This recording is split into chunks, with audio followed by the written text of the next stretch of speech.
Welcome to Talks and Takes, Education Talks with Sky and Hot Takes with Landin. This is Season 1, Episode 1, New Beginnings in Higher Education. If you enjoy the podcast, please leave a like on today's video. Now, on to the rest of the episode.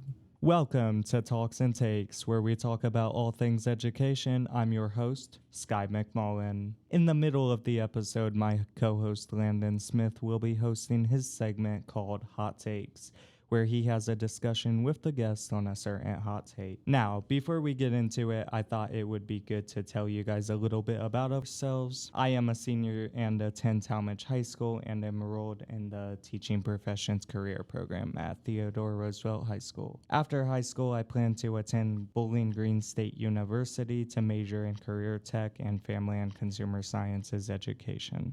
And I'm also a senior at Talmadge High School. I run the Landin SM YouTube channel and am one of the editors and hosts of Senior Spotlight, which is another series on this channel.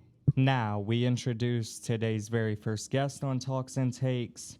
With over 27 years of experience in education, the principal of Talmadge High School and the host of his very own podcast, Between Two Blue Devils, Mark Horner. Nice. All right, welcome to the podcast. How are you doing today? Sky, Landin, I'm doing great. I am so honored to be your first guest, and I love that the fact that you pre-recorded all of our students applauding that fact. So, no, it's good to be here. It's good to have you here. When thinking about the very first guest, I thought about the person that has been most influential in my high school career. And a couple of names have come up, but you definitely were one of the top of the list. So thank you for joining us. Well, I'm honored. That means a lot to hear from you, Sky. It does. Of course. So there were a couple things I wanted to discuss with you today. One of them being with you approaching 27 years or just over 27 years in education as a student, as a teacher, and now principal. What is some of the most important lessons you've learned from your time in school? Yeah, that's a great question, and it's funny that you finished the question with that comment right there. What are the lessons that you've learned being in school? You know, and so I oftentimes joke around with a lot of my friends, like I am an eternal student. For a long time, I was stuck in grade 10 because for 20 years I taught 10th grade American history and AP U.S. history, and then I taught psychology.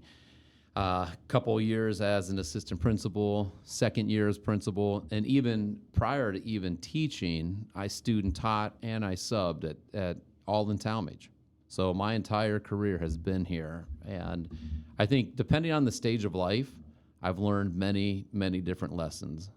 I think lesson number one would be that education truly is important, but education looks different for every single student, right?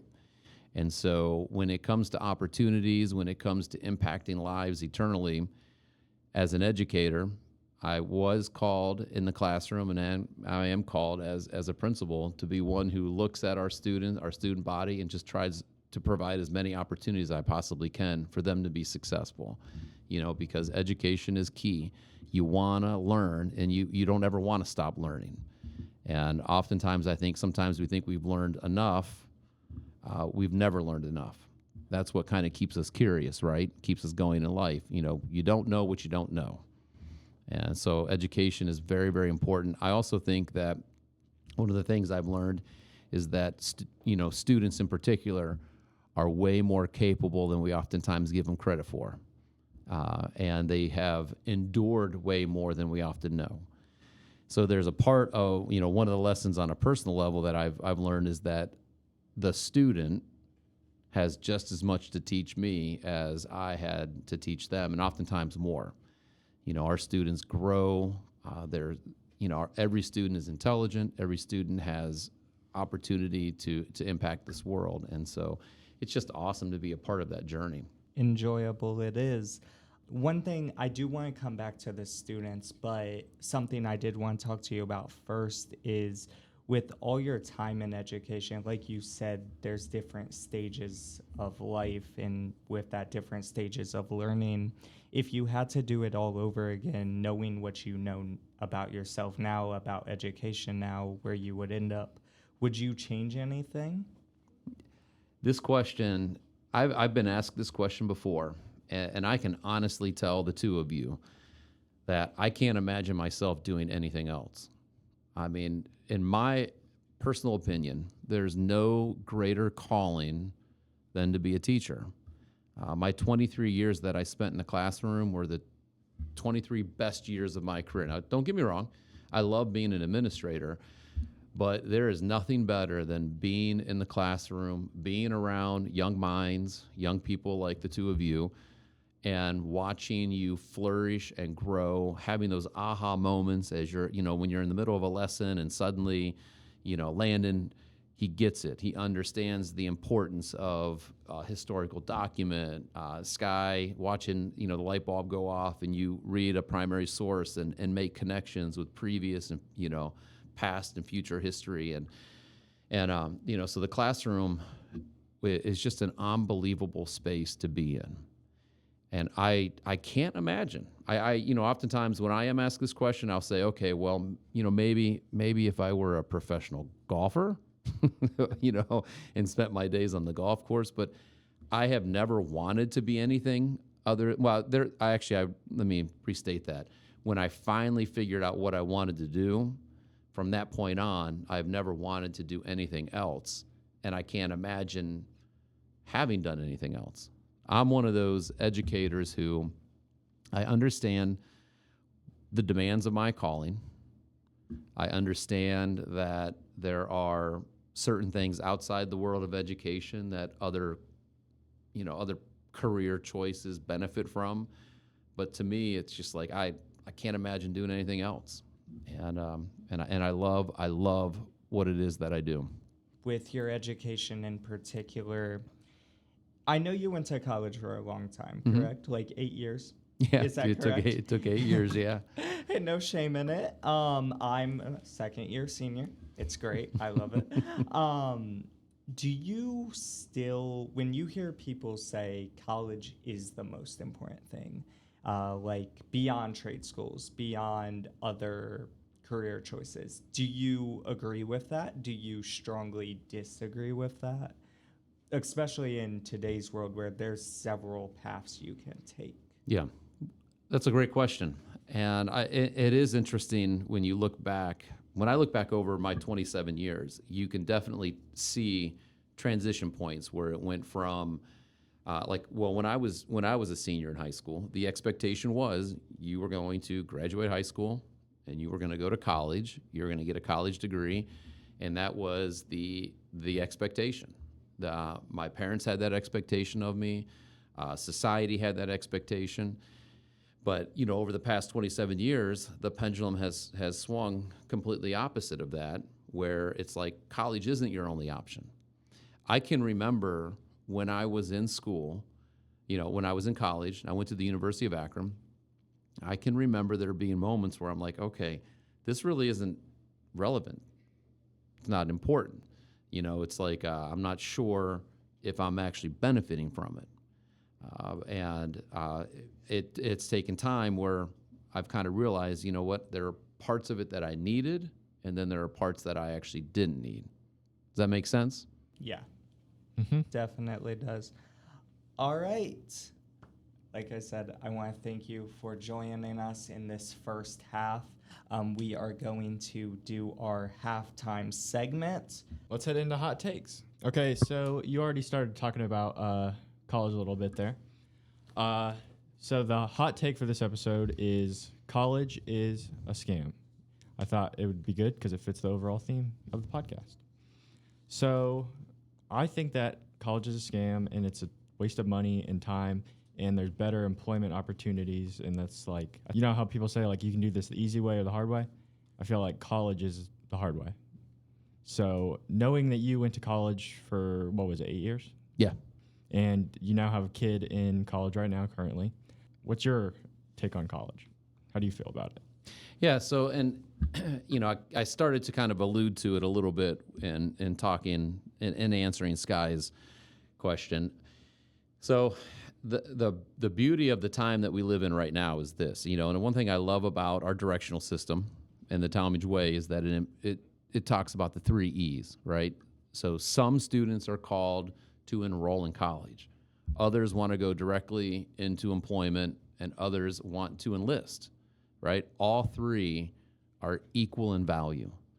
And it depends on the student and what it is that they want to do in the next chapter or chapters of their life, which one is relevant. The thing about college in some career choices is an absolute necessity. I do think that college and the way that college is formatted needs to be revisited. I think there's an element of truth that it's something that you were saying, Landon, in that there's a lot of money that's spent taking classes that aren't truly relevant to what it is that you want to do. I think about some of the classes my son's taking at the University of Akron. He's going into exercise science, and he has to take classes that are online. He doesn't have a live professor. He just gets on. He's got to read things on there. He's got to answer questions. He's got to submit work. And it almost feels like it's just an easy money grab. There isn't academic accountability. There isn't, a live professor investing and asking questions and building that relationship. I think if the two of you think back to your favorite teacher in school, one of the reasons you connected so well in that class and you probably learned more in that class was because that teacher took time to get to know you and build a relationship with you. And it's the same thing when you're in college, right? I had a conversation just recently with one of our teachers, and I cannot remember which one it was, but we both talked about how, actually, I think it was with it might have been with Mr. Queen. He's subbing for Mrs. Gall. And we were talking about how student teaching for us, that kind of in the trenches, hands-on work, that was where the real education began. Like when we student taught, we really learned what it meant to be a teacher. A lot of our other classes didn't do a very good job of preparing it because it was just a little bit unrealistic.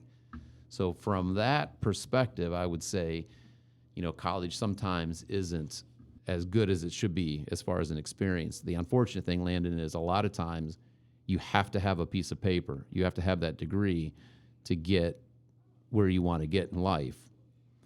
But that doesn't necessarily mean that that person who has that degree is the most qualified. Does that make sense? Yeah. Well, you said that you have to have that piece of paper, but 52% of college graduates end up in jobs where their degrees are not required, according to an analysis from Burning Glass Institute and Strata Education Foundation.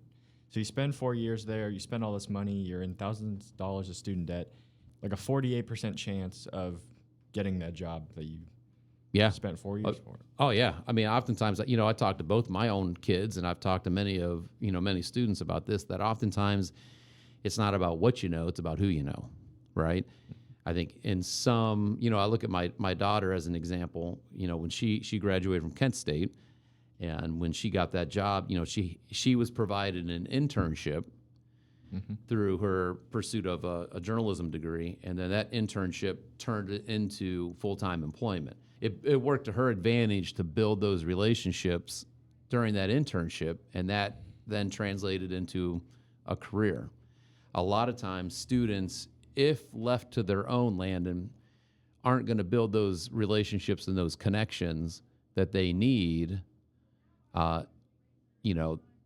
to pursue whatever it is they're planning, which is one of the reasons why I think our career tech program is so valuable, because that oftentimes serves as a substitute for building those connections, right? If you think about career tech in level 2, you're not only learning about what it is that you're passionate about, but then you're also being provided internships. And then those internships oftentimes roll over into career opportunities. And you think about enlistment as well. If you enlist in the military and you serve, that's an option for you to build relationships that might lead to a career after your time in service. And one of the things I'm thinking about all the time, Landon, to your point, is because I know that college isn't for everyone, and because I also know that it's a huge investment and we don't want students going into debt and then having to start their adult life, off in debt, What kind of ideas can we come up with around here that are going to provide students with more options? It's just about like the connections that you make. This one article, What was it was the from point? the Daily Massachusetts Collegian. It was from a college graduate that was there. Landing a career, from what I've gathered as an undergraduate student in search of a career, is much more reliant on connections than on classes and relationships with professors. Did I need to go $30,000 in debt every year to land these interviews? Absolutely not. Am I fortunate enough to have been talking to the right people? Absolutely. But what we shouldn't be doing is pretending that my required college curriculum is what got me there. Yeah. I agree. I agree wholeheartedly. I mean, it's also, you don't have to go. I think a big part of it, Landon, is this.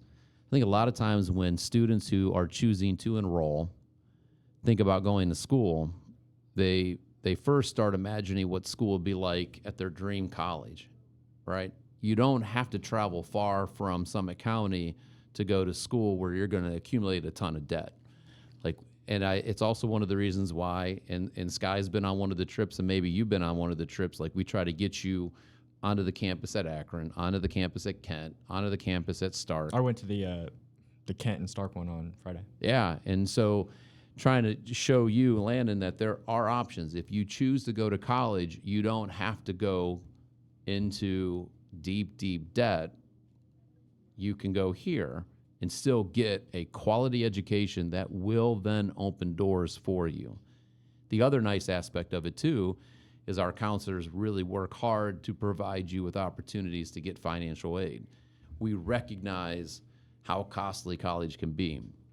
We also try to provide, and this is the value of doing what you guys are doing, like the fact that you guys are in this class and then you're promoting a podcast, right? You're pushing your name and your content out there. That's a way of building connections. People are going to listen to this and they're going to be like, man, I just listened to Landon talk about some really important and straightforward facts about how college isn't for everyone and the debt crisis is a really real issue. I'm going to reach out to his teacher and try to find out who this kid is because I really like his mind and the way he's thinking. Maybe he wants to, come intern here, right? Does that make sense? Mm-hmm. So you've got to find opportunities all the time where you can put yourself in front of other people, get to know them, build that relationship. Every hand that you shake turns into an opportunity. I tell my son this all the time. He works at Swenson's, right? I'm always like, hey, dude, listen, smile, be polite, because every interaction is an opportunity could be an opportunity for a future opportunity. And that sounded kind of redundant there, opportunity. But yeah, I mean, you just never know. You never know what's going to happen. You're going to meet somebody, and they may have an opportunity for you. And along that lines, I got to share with you, one of my most favorite quotes is this: when opportunity presents itself, it's too late to prepare, right? Which is why you guys should constantly be working on becoming the best versions of yourself and reading, feeding your mind, growing in what it is that you're passionate about. Because maybe one day you do walk out there, you find somebody, you shake their hand, and they're like, man, Sky, I want to offer you this internship. I want to offer you this employment opportunity. And if you're not ready, you might miss an opportunity. I broke the record on saying the word opportunity there. It's all right. There's more, you can make more with a job that doesn't require a college degree than, like, for example, like the world we live in now, content creation is an actual career and job you can get, which doesn't require a high school degree. Like, for example, Mr. Beast, he quit college after 2 years because he realized, like, this is a waste of time. Mm-hmm. I'm better off making the videos, focusing on the content, and now he's the most subscribed and makes hundreds of millions of dollars. Sure. Yeah. You know what I actually did, to your point, I know somebody right now who actually went to school to become a teacher, and they got their teaching degree, and they are certified to be a teacher. They did their student teaching, graduated last year. All right.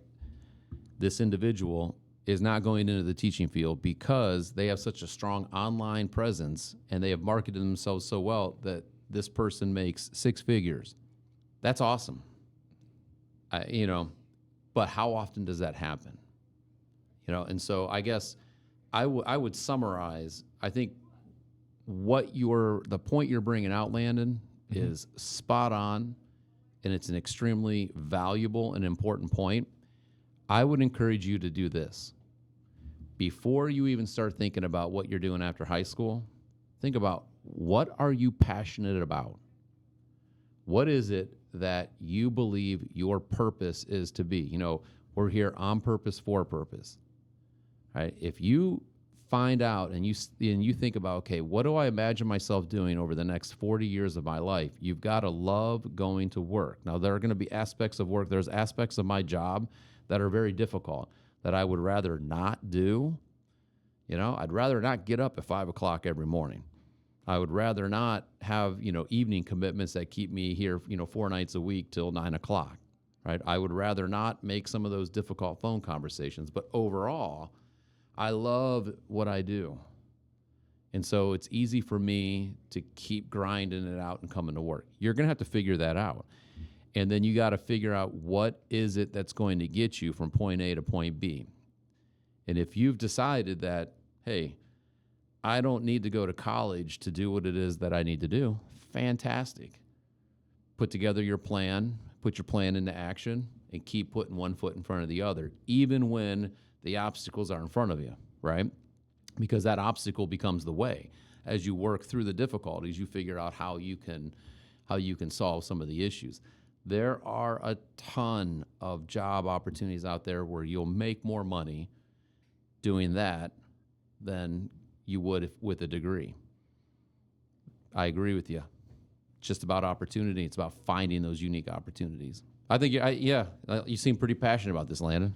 Mm-hmm. What is it that you want to do?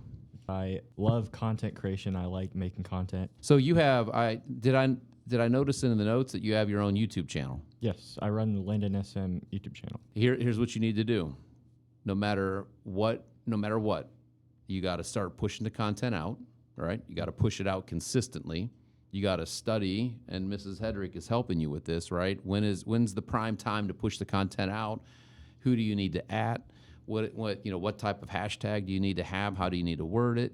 But you got to just stay consistent with it, even if it's not your best work, right? Mm-hmm. If it's worth doing poorly. Just keeping that continuity up, because the more you can put out there, the more your name's going to get out there, the more people are going to subscribe, the more views, right? Mm-hmm. Study the analytics. I love Instagram for that, right? Instagram shows you, it breaks all the analytics down. It's cool. Use all this technology to your advantage and don't give up. Keep pushing for that viral video. You might already have one. I'm going to get on and subscribe. Mm-hmm. Unless you have one on there, it's all about, making fun of the principal. Maybe I don't want to see that one. No, it's not. I actually wanted to just talk about your points. Okay. A couple things I did hear you mention I wanted to bring up. So you were talking about some statistics. I pulled up some of my own. Around 3 million people graduate or attend college each year. This was 2021-22 academic year. There's so many people going into college because it's the norm and the expectation. Why is it the norm and expectation? The most common question that seniors get is from people, random strangers, is where are you going to college? But why are we asking? We should be asking, why are you going to college, not where are you going to college? I mean, that's true, but out of the 3 million people, 2 million of those people end up with bachelor's degrees, and I'm sure not all of them are being used. But I think, I think it's interesting, Landon. You're right. Because I was in my senior meeting, and there's the three, what was it, the 3 E's? The 3 E's, yeah. Yeah, there was the 3 E's, but I could tell Mrs. Lane, she was really pushing the enrollment E. She was really trying for that one, because most students don't decide to attend college because they're able to easily recognize the way their performance over the 4 years of higher education helps their future prospects. Instead, they attend college out of normalcy. If everybody else is doing it and you can afford it, there's no reason not to. So that's why. Well, so I think 2 things really jump out. So one is, maybe instead of asking, where do you want to go to college, maybe the first question that should be asked is, hey, Landon, what are you passionate about? What are you thinking about in the future? Where do you see yourself 10 years from now, right? I think the other issue, too, though, is that question has become embedded into all of our expectations for so long that we're almost conditioned to ask that, especially when you talk to an older person, right? If you think about this issue generationally, like I said, when I was your age, and here I am 53, the expectation was that I needed to go to college. That's the perspective I'm having, right? Because that's all I know. Most people aren't like me, where they're surrounded by students who are either going to enlist, get employed, or enroll. In their mind's eye, they're thinking, okay, well, that what I had to do is what I think everyone else is going to do. So, hey, where are you going to college? Are you going to be a Buckeye? Are you going to be a Zip? Or are you going to be a Golden Flash, And they kind of default to that. And that's part of our responsibility. Like, we've got to better educate society and say, hey, listen, there's more than one option for people. I think you're raising some valuable points. Like these kids, they just like expect like after the 4 years, they're just going to like come right into a high paying job. But these stats I have here are not, I don't think they're showing that. So my daughter, again, when she graduated, she got rolled right into that position as a journalist. All of her other classmates who were journalists didn't find a job. My daughter was very lucky. And my daughter had to She made those connections, didn't Yeah, she did. She was the student who stayed after and shook the hands, always became, got to know the professors, was volunteering, was totally embedded in what was going on. Some of her other classmates did as well, but their internships didn't turn out as well. And so, a lot of them don't have jobs. It is very, very difficult to find a job. I should also state that one of the things that we've got to be mindful of, no matter which one it is that we choose to do, is that longevity is the key, right? If you choose to go straight into employment, it's vital that you stay employed and move up the ranks. No one's going to drop into a six-figure income unless you do go to college and you become a doctor or you become, a lawyer. But then you're also bringing with you a six-figure debt, right? But if you can find a job, start here, stay committed, and work your way up, over time, you're going to start making really, really good money, good benefits, and have a good retirement. That reminds me of this one scenario. Like, my mom, she went to college for like 2 years and now works 2 jobs. And then my uncle, he did not go to college, just has a high school diploma, and is making 6 figures as a car. I don't know if it's 6 figures, but he's a car salesman, and he once moved out of a house because it was too big. So he's doing pretty good. Yeah, just on the high school diploma. Yeah, I know people who have done the same thing. We were celebrating one of our students the other day who is like been a 5-time car salesman of the month, and they're making really good money. They didn't go to college. They went straight into sales, actually started with this dealership and then worked their way up into a sales position, and now they're just killing it. So, you know what? When you work hard and when you stay focused, opportunities will present themselves. Open doors will be in front of you, and you just keep walking through them till they close. Then you find another one. But perseverance is key. All right. And with all the college talk, all of the opportunities, the directional system, the Talmadge Way in career tech, all of those things you've talked about, do you think the outlook for student education is going to grow? The opportunities are going to grow? Profit is going to grow, where students get more out of their education? Or do you think students will prefer to do online school or maybe drop out of school entirely, which is a new trend over the past decade or so, which is something teachers seem uncomfortable with? Ooh, man, how do I quickly summarize, this is a whole podcast episode in and of itself, So first of all, let's talk about the dropping out. There's an element of truth that if you don't finish high school, you do limit yourself in opportunity, right? Think about some of the jobs that you've applied to. At bare minimum, you got to have a high school diploma, right?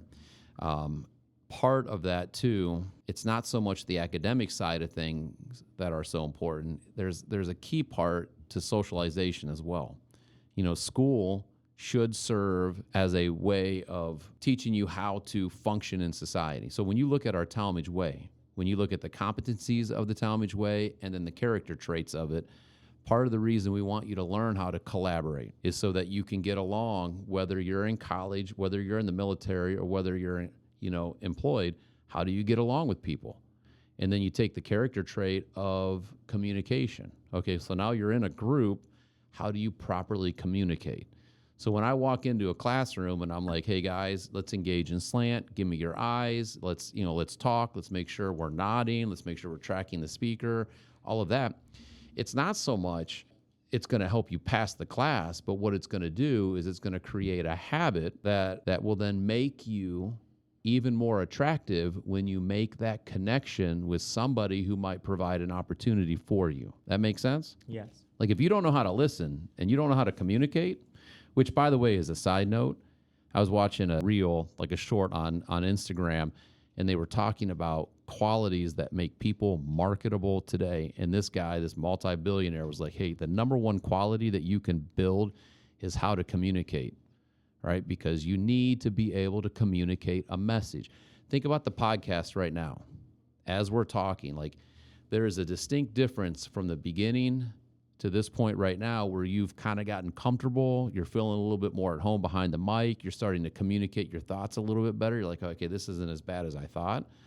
This skill that you're building right now will make you that much more marketable when you're sitting across from a potential employer and you're able to carry on a conversation, you're able to fill in the gaps, the awkward period, you're able to, talk about relevant topics. But do you need to go to college to make those connections? You don't need to go to college, but we're talking about high school right now. Oh. Yeah, by kind of taking it back, a lot of people would say, well, you're in one stage of life when you're in high school, then you're a different person when you're in college, and so you need to go and you need to learn that way. So some people would argue that, Landon, that in order to be a more effective communicator, do it the old school way, go into communications, I'm with you on that one, man. It's not necessarily true.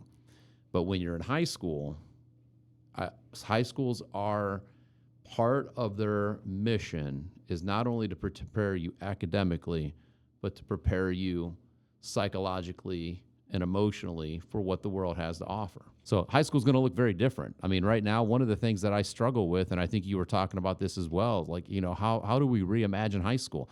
That's the exact quote from our superintendent, Mr. Wood. He's like, Mark, reimagine high school, reimagine the high school experience. What's it going to look like? Because it's very different now. Think about the number of kids who are in and out of the building throughout the day. Think about how many kids are involved in career tech. Think about how many are involved in CCP. Think about how many are asking and begging for internship opportunities, right? So that's what I'm trying to navigate with my team. We're trying to figure out how do we provide the best opportunity for every student that doesn't necessarily push them into college. I would love to have a company that we partnered with that had something, had opportunities embedded within, kind of like what career tech does, but for all students. And the student who wants to stay here, their junior and senior year. Okay, well, how can we get you an internship? How can we partner you up with a company in Talmadge that will train you, mentor you, prepare you for adult life? Do you think technology, culture, and different backgrounds have a big effect on the students today when reimagining that education? Absolutely. Positively or negatively? Both. I think both. And it's very different now than it was 27 years ago. We are so fortunate as a community to be so diverse, right? We have so many beautiful students who are attending this school and bringing different cultural backgrounds to the table that as their principal, I'm obligated to learn as much as I possibly can about whatever situation they may be coming to Talmadge for and trying to provide the best opportunity. And so now I have to be very much aware of what academic expectations might be in different households, in different cultures, who uses technology and for what might the generational belief about education be. When we we have like 7 or 8 different countries that are represented in our school. And some are coming from the Western Hemisphere, some are coming from the Eastern Hemisphere. And there are very different philosophies and different moral codes that are lived by. So you got to factor all of that in when you're trying to provide the ultimate, the best experience for every student. And that's what makes my role now so exciting. Let's talk about technology.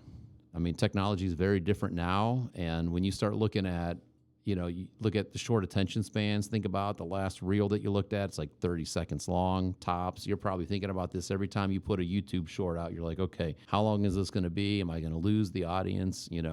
I think about this even as I'm answering. Like, I'm past 60 seconds of my answer, that somebody's probably hitting fast forward or they've tuned me out. I'm that guy on the treadmill when I'm watching an episode on Netflix and it ends and it says I've got 10 seconds, but they give you that button. I'm like, I can't hit that button fast enough. I'm like, get me to the next episode. Technology has changed education. And a lot of times education hasn't changed because of technology. And we got to do a better job of that. I agree. I think when people talk about technology, especially students in high school, the first thing they think about is my phone. That's the only technology I need. Got a calculator, camera, and social media. I'm glad your phone's in your locker. I see you couldn't find it. Good job, Sky. I find it crazy the addiction that there's like a no phone rule in the classrooms, but I'm like the only one that follows that. I don't have a problem with keeping my phone in my locker. I don't know why I'm not addicted to it as much. It just depends. I feel like certain people use their phones for different things. I'm a big music guy, so I don't need to look at my phone. I just need to listen. Sure. And there are other resources, especially now a lot of teachers play music in the classroom. I only have 2 social media apps, so maybe that's why I'm not as addicted to it as. Well, Landon, that's you're very different than most of your high school classmates, and I appreciate the fact that you keep it locked up, and the fact that you don't feel that you have an addiction to it is pretty awesome. I mean, I will tell you that I'm addicted to my phone, and I have to battle it every day, and I have to put in parameters to make sure that I'm monitoring it the right way. And it's, a lot of times we talk, I think about, I'm an adult that struggles with it. I can't imagine being 16, 17, 18 years old and what a struggle that might be, so that's part of the educational process as well, is just trying to help students put that discipline into place. Speaking of discipline, there is something you brought up a little bit ago that I kind of wanted to touch back on. You spoke to it in a class recently, my adulting class with Miss Keiko. Can you talk a little bit about the expectations of teachers that you like to see in education, especially our directional system? So you, in regards to what my personal expectation as the building leader is for teachers? Yes. Well, when you look at the directional system and it talks about what students should expect from teachers, right? And what teachers should expect from administrators and what administrators should expect from all the leadership above them, we want to model the Talmadge way. Like I expect our teachers to demonstrate the competencies as well as the character traits that are laid out on our compass, right? And I also expect them, and I shared this with you guys, to hold me to the same expectation and to feel at liberty that, if they feel that I'm not in alignment with what it is that I'm expecting them to model, then they can call me out, right? I want every teacher to value every single student. Our theme is, you belong here, you are loved, you have purpose. Belong, loved, purpose. 3 words that, at the beginning of the year, I sat down, I spent some time just deeply reflecting as the building leader, what do I want my staff to feel? What do I want my students to feel? And I just kept coming back to that. I want every student to feel like they belong here. I want every one of them to know that they are loved, right? I want every one of them to know that they bring value to this world. They have purpose.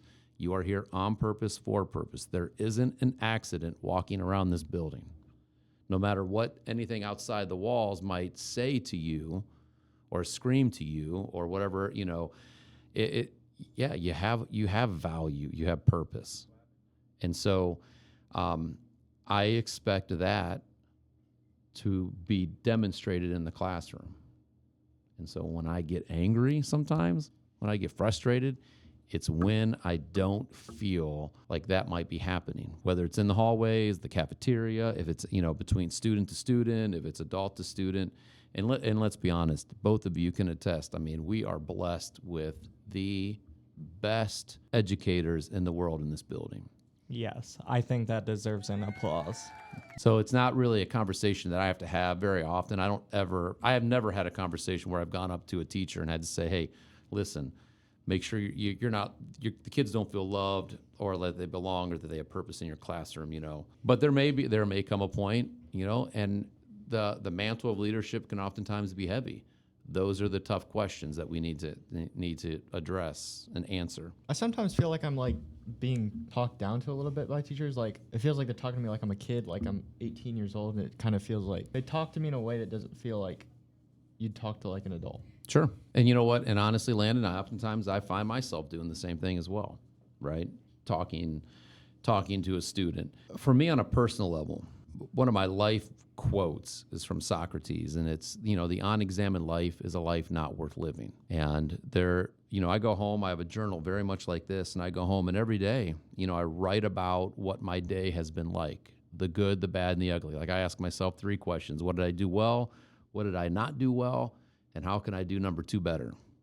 Right. And there have been plenty of times where I've come home and I'm like, you know what? I did not respond to that student in the right way. I did not carry on a conversation with the teacher or one of my employees the right way. How can I do better? And sometimes it requires me to humble myself and come before that student and say, hey, listen, I'm sorry.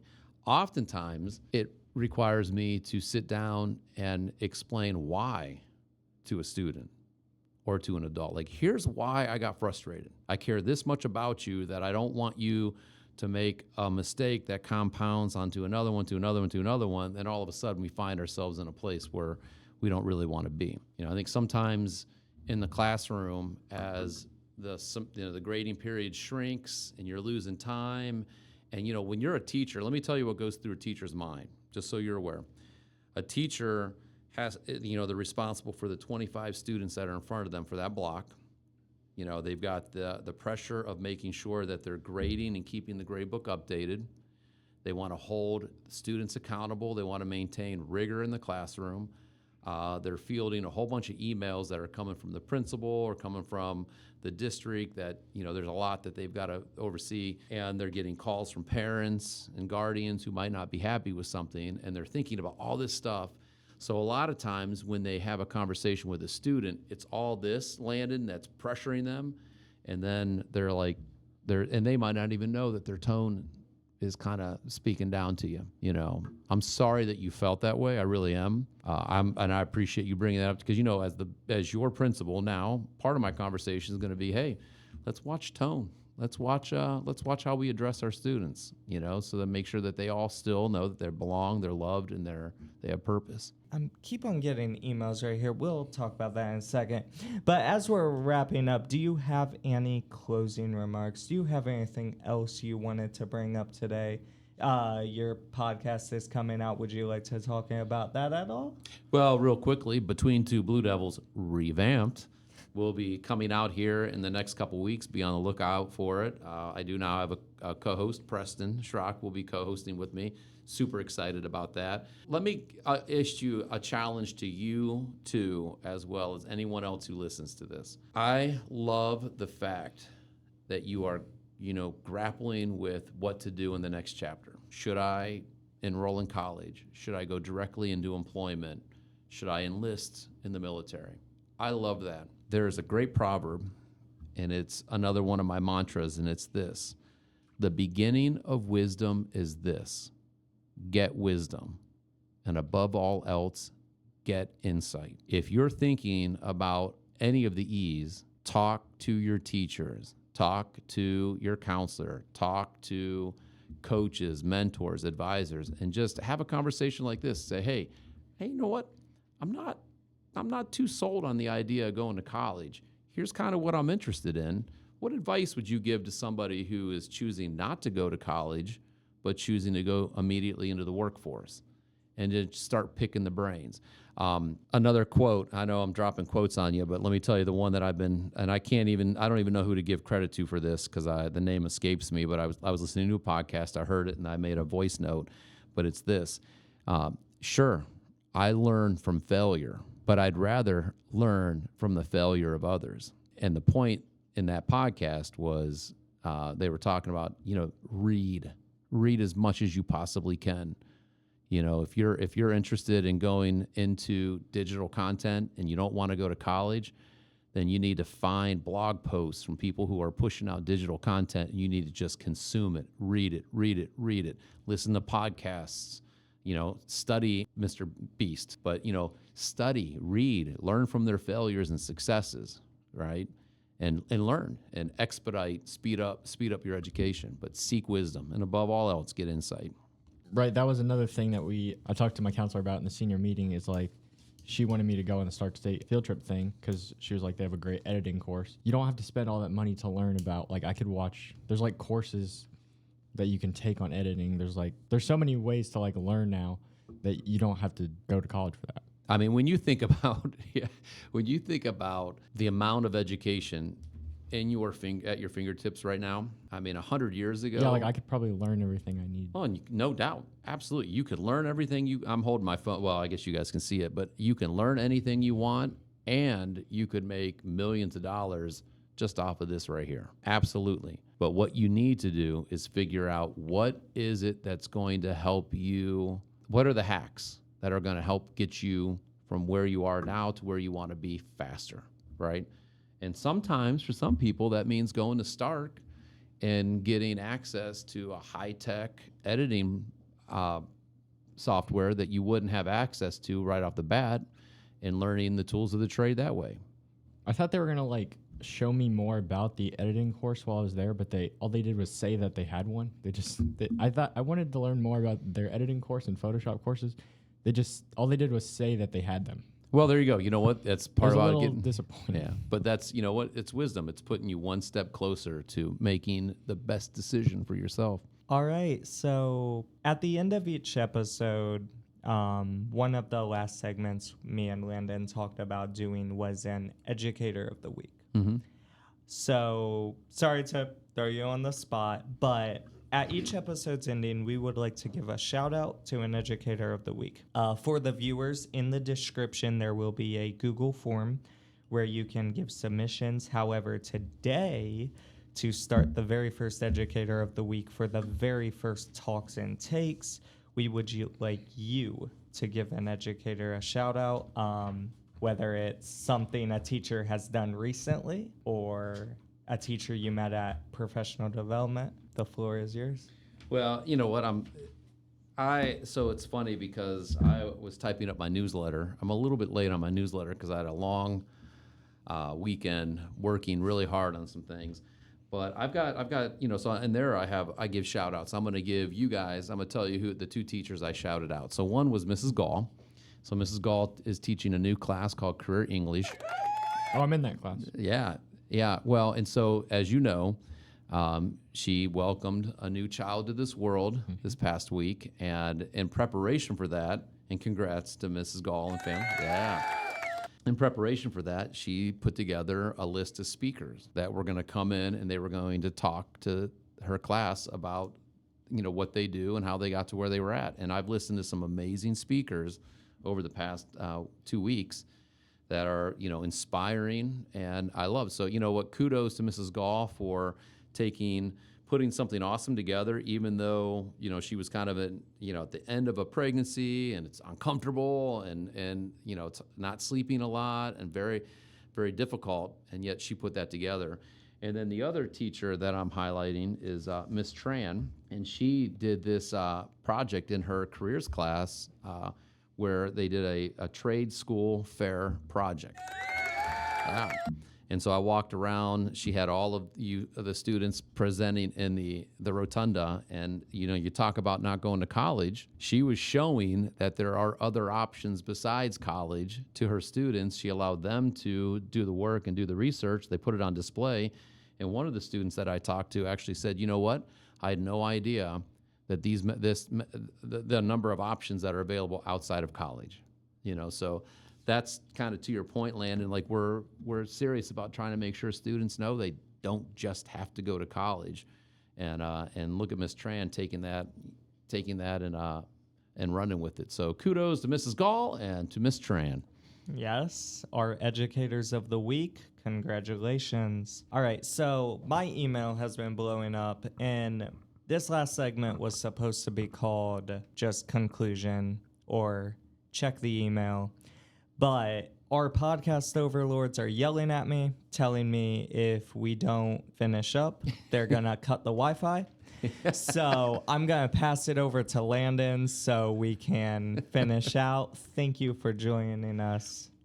Go ahead, Landin. Well, that about wraps up this episode of Talks and Takes. Hope you guys enjoyed. If you guys enjoyed, make sure to subscribe and click the bell to get notifications when the next one comes out. And if you want to see more content by me, you can go to the Landin SM YouTube channel. And you can also follow me on Instagram for more information about myself or the podcast at Skylar McMullen _IG. Mr. Horner, do you have a social media you'd like to promote? Well, sure. You can follow me on Instagram at THS Mr. _Horner. Gotcha. And then Between Two Blue Devils on TikTok. All right. So for shameless self-promotion, I feel like we all did pretty well. But that ends season 1, episode 1 of Talks and Takes, New Beginnings in Higher Education. If you enjoyed, please subscribe to the Devil's Tale YouTube channel that is promoting this podcast. And pop in next week where we will be talking to Miss Tran. Thank you. Hey, all right. Peace.